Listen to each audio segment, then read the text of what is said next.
Mataas na level ng baha, halos isang linggo nang nararanasan sa isang barangay sa Dagupan City. Yan ang tinutukan live ni Russell Simorio.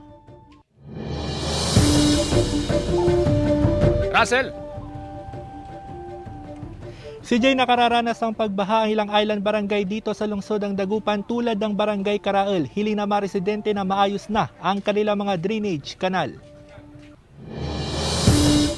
Sa mga larawan na kuha ng residenteng si Victoria Sandoval, makikitang ilang bata na naglalaro sa lagpas tuhod na level ng baha sa Barangay Karaol, Dagupan City. Hindi alintana ang mga sakit na maring makuha sa maruming tubig. Pinuntahan ng GMA Regional TV Balitang Amyanan ang Barangay Karaol. Binaha rin ang ilang bahay. Sana please matulungan nyo kami. Pati yung mga sasakyan namin. Nahirap. Masisira pati yung motor.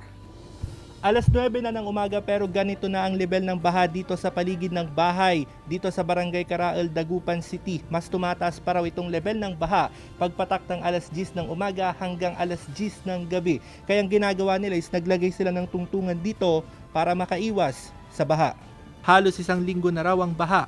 Bukod sa Karaol, madalas din ang baha sa Barangay Pugo Chico at Barangay Pantal.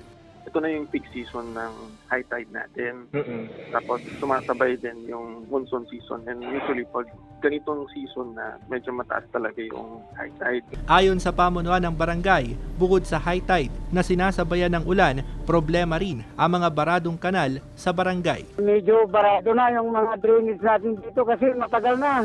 Pabukal-kal po itong drainage namin para kung low tide, didiretso ka agad sa ilog yung tubig.